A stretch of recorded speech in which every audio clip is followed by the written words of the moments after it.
Olá pessoal, no vídeo de hoje eu vou falar com vocês sobre os mitos sobre o teste de esforço, teste ergométrico, teste cardiopulmonar. Eu sou a doutora Érica Vidal, cardiologista do esporte, e estou aqui para te ajudar a cuidar do seu coração. Antes de eu continuar, não deixe de se inscrever no canal, ative as notificações e vamos compartilhar o conteúdo.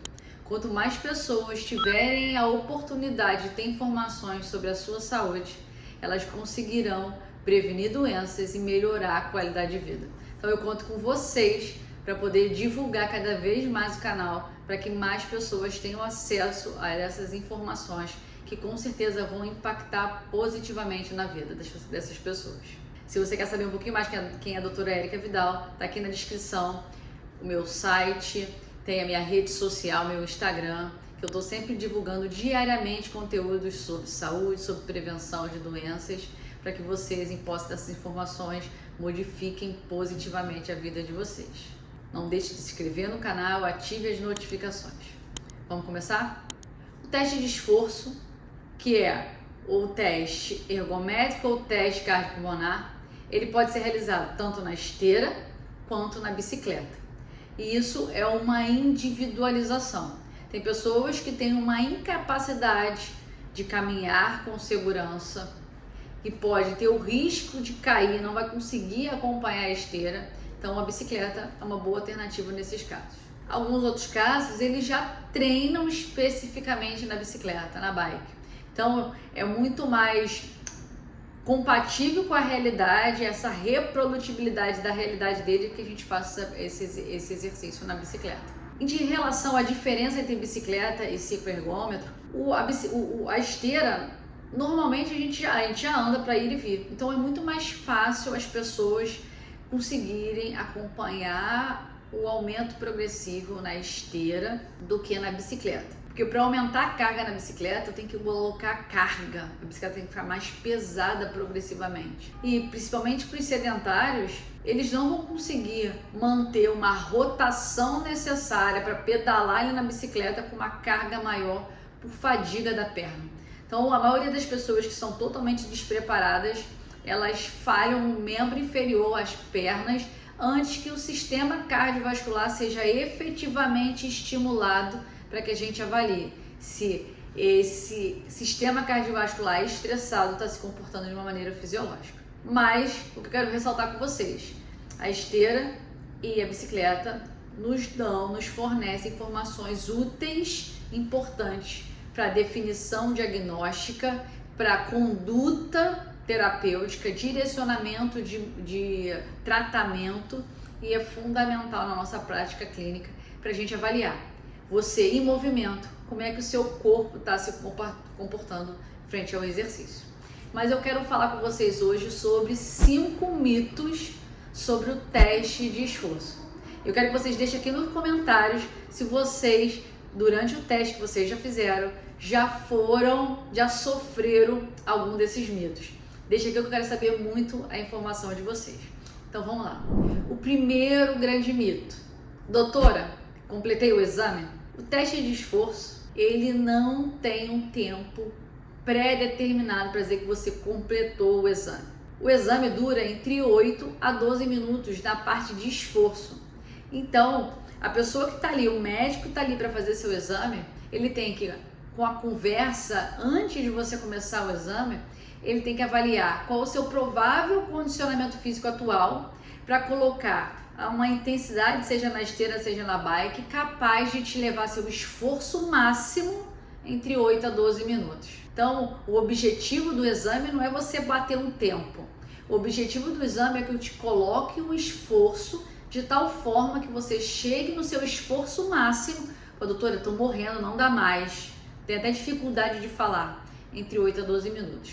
Porque dessa forma eu vou conseguir ver, durante o esforço máximo, se seu coração se comportou adequadamente. Então não existe tempo pré-determinado. O exame dura entre 8 a 12 minutos. Eu não quero que você morra precocemente, canse logo, e nem quero que você demore muito. Eu tenho que ter esse conhecimento, essa prática, essa experiência para que eu te leve ao esforço máximo entre 8 a 12 minutos. Isso se você for super sedentário, se você for super atleta. a diferença entre o atleta e o super sedentário é a intensidade que você vai ser submetido para te levar ao esforço máximo, tá bom? Então não existe completei o exame. O segundo grande mito é interrompi o teste porque eu atingi a frequência cardíaca máxima. O famoso 220 menos a idade é uma estimativa de como seria o seu comportamento da frequência cardíaca. Só que, quero que vocês reflitam, todas as pessoas com a mesma idade vão ter a mesma frequência cardíaca máxima? Não. Então eu, por exemplo, tenho 40 anos. Você acha que todas as pessoas de 40 anos, a frequência cardíaca máxima, partindo de 220 menos a idade, vão ter uma frequência máxima de 180? Não. Isso é só uma estimativa. A frequência cardíaca máxima individual é aquela frequência cardíaca máxima atingida quando você é submetido a um esforço máximo. Isso é individual. Pode ser que com o seu esforço máximo, sua frequência, se você tiver 40 anos, chega a 180, chega a 170, 175. Ou pode ser que a sua frequência chegue a 190, 195. Isso não é nenhum problema, isso é a sua frequência cardíaca máxima. Então, teste interrompido por atingiu a frequência cardíaca máxima e tá bom, e você sai da esteira com aquela sensação. Não, eu parei porque o doutor falou que era para parar, você não chegou no seu esforço máximo, aquela não é a sua frequência cardíaca máxima, tá? E através da frequência cardíaca máxima, usando o teste ergométrico convencional, é que a gente faz aquelas proporções para definição de intervalos, de zonas de treinamento, para eu definir o que é para você individualmente, leve, moderado e pesado. Então, se eu parto da premissa que eu medi erradamente uma frequência cardíaca máxima, eu estou definindo as zonas de treinamento totalmente equivocadas. O padrão ouro para definição dessas zonas de treinamento é o teste cardiopulmonar, que ele vê diretamente com aquela máscara quanto de oxigênio você está consumindo, quanto de CO2 você está produzindo, e ele consegue avaliar através dos limiares de uma forma específica qual é a sua frequência cardíaca, que é moderada, que é pesada ou que é leve. Deixa aqui nos comentários se alguém já terminou aqui o teste por atingiu a frequência cardíaca máxima. Isso é muito comum, isso está equivocado. O terceiro grande mito é quando você vai comparar o seu exame com o coleguinha, com o marido, com a esposa, com o irmão. Eu fiquei mais tempo no teste de ergométrico convencional, já que eu fiquei mais tempo, meu condicionamento físico é melhor do que o meu marido, minha esposa, meu amigo. Não. O teste ergométrico, ele faz a estimativa do seu condicionamento físico frente à velocidade que foi te imposta e a inclinação que foi colocada.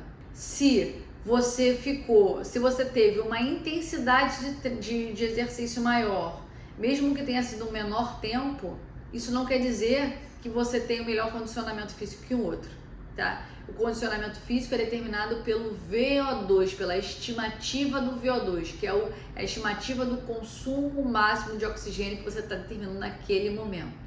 Então, eu não posso comparar o tempo entre dois indivíduos se a rampa, né, essa projeção de velocidade, de inclinação que foi colocada são diferentes dos indivíduos.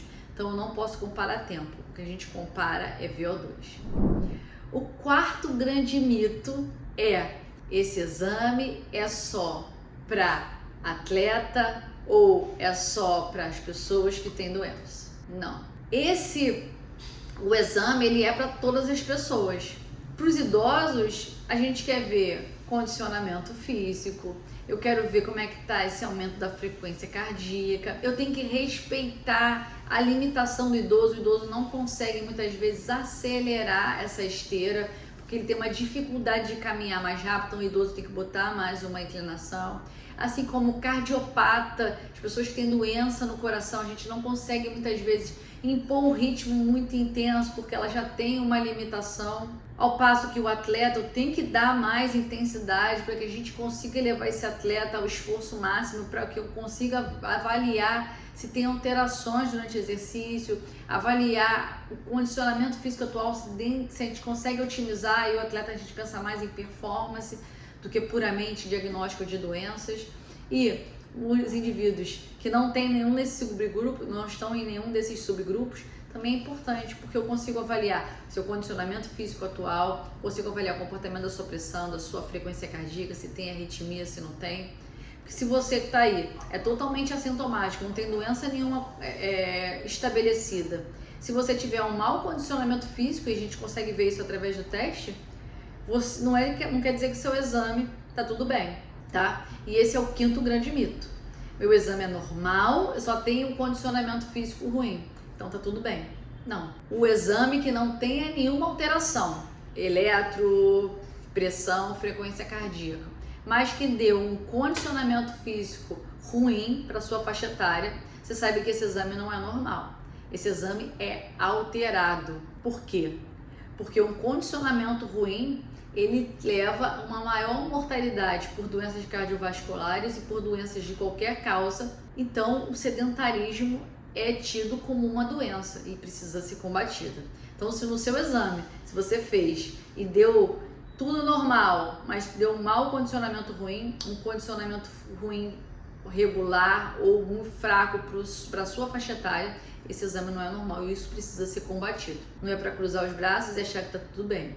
Você precisa melhorar o seu condicionamento físico cardiovascular. E um mito extra que eu vou deixar para vocês é: eu não posso fazer o exame porque eu não corro. As pessoas que vão fazer na esteira. Você sabe que isso é uma grande mentira. Por quê? Porque as pessoas que não correm, que têm um condicionamento físico ruim, a gente consegue aumentar a intensidade desse esforço para você chegar no seu esforço máximo, aumentando a inclinação e não acelerando tanto a esteira. Então, independente do seu condicionamento físico, como eu já falei para vocês antes, todos chegam ao esforço máximo. A diferença é como vocês vão chegar a esse esforço máximo. Alguns correndo, outros caminhando com inclinação, outros pedalando. Então não importa qual a forma que você vai chegar a esse esforço máximo. Isso é individualizado, isso é conversado. Por isso que quando você vai fazer o teste, você tem que sentar, conversar, ter uma longa anamnese para o médico que vai realizar o exame saber quem você é, quais são os seus fatores de risco, a probabilidade de você ter doença, o que quer ser avaliado, como é que você provavelmente está em relação ao condicionamento físico, para que a gente consiga tirar o máximo de informação possível do exame. Não é só fazer um exame, a gente precisa tirar o máximo de informação para que o resultado impacte positivamente na mudança de conduta. Então não é só um exame. E outra coisa também muito interessante que eu quero falar com vocês é em relação à fase de recuperação. O teste não termina quando parou o esforço. O teste termina depois que a gente avalia como é que está o seu sistema cardiovascular quando você para de fazer exercício. Como é que foi a recuperação da sua frequência cardíaca? Como é que foi a recuperação da sua pressão arterial? Fez arritmia no repouso, não fez? Fez sintoma? Isso também é muito importante e faz parte do exame. Então não é para ficar 2, 3 minutos e acabou o exame. Não, recuperação é muito importante. Como a gente fala no exercício, recuperação também é treino, no teste de esforço, recuperação também é exame. Então deixa aqui nos comentários se vocês se depararam com algum desses mitos, se vocês têm dúvida sobre esse teste de esforço, eu estou aqui à disposição para tirar a dúvida de vocês. Se vocês quiserem ter alguma indicação de conteúdos, pode deixar aqui nos comentários. Não deixe de se inscrever no canal, ative as notificações e compartilhe o conteúdo.